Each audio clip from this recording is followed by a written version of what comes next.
Rachel Maddow had a devastating graphic for Republicans about this whole fiasco.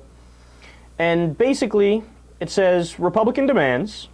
They asked for defunding Obamacare, delaying the individual mandate, denying coverage to the president, denying coverage to the cabinet, denying coverage to congressional staffers, denying birth control coverage, approve the Keystone Pipeline, means test for Medicare, change federal employee pensions, expand oil drilling, block net neutrality, tort reform, weaken regulations for coal-fired power plants, tax code changes, thwart EPA, coal ash regulations, repeal medical device tax, change rules on debt ceiling.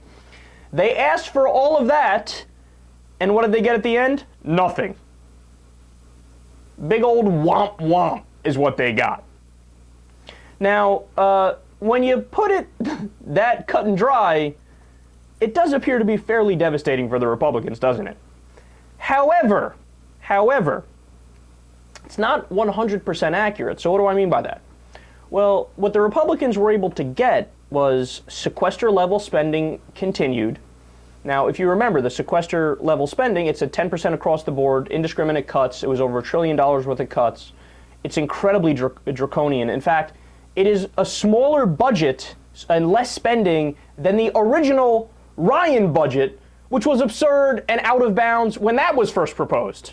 So they did win in that respect. And by the way, that's a very key respect because, I mean, we elect Democrats and we get a Republican-sized budget. That seems like insanity, right? But they were so obstinate and they really spooked the Democrats enough that they're like, fuck, all right, man, here, take it, whatever, here's, we'll protect our nest egg Obamacare, which of course should be a non-starter, but they do give that away. Now, she didn't, bring that up, and you certainly should bring that up because that's important.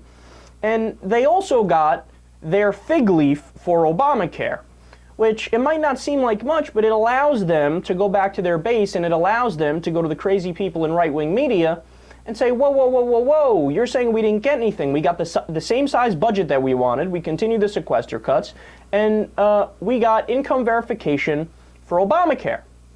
Now, again, it doesn't seem like much, but just the fact that there was even a little bit of a change to Obamacare, it shows that if you're politically obstinate enough, who knows, you maybe get something, you shoot for the stars, you might reach the moon, as the old saying goes, and as you guys have heard me say on the show repeatedly in the past couple of weeks. But most importantly, what a short-term deal does is it forces Democrats to the table to create a longer deal. Now remember, this deal only goes through January and February. That's not long at all. So we've just, as everybody keeps saying, and they are right, we have kicked the can down the road. Ever since 2010, we've been doing nothing but short-term continuing resolutions that don't actually give us a full budget. So we've been governing from crisis to crisis. And I should also note that there was a report released yesterday. It was from a conservative group. I forget the name, the Peter G. Peterson group or something like that.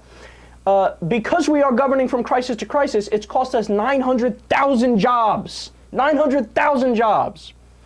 So this isn't like it's a total fail for Republicans, although a lot of people in the media are painting it that way. And don't get me wrong. Look, I'm not saying that when they do these negotiations in the next couple months that it's, going to be 100% what Republicans want, but there is a reason to fear because, look, there was evidence during the sequester debate that Obama and the Democrats would do a grand bargain, which means they want to cut your Social Security and Medicare, which should be off the table. And then when it didn't happen for the sequester, in 2011, it looked like we were going to have it also. John Boehner was famously going around bragging that he got 98% of what he wanted in the negotiations, and Obama proposed the chain CPI. So there were 2 or 3 separate occasions where progressives were like, oh, don't do it, Obama, right? And look, I don't want to make a bold prediction because I've been wrong before, I'll be wrong again, but the devil's always going to be in the details, and what we need to do is make sure that in this next round of negotiations, there is no more giving away of anything if you're the Democrats.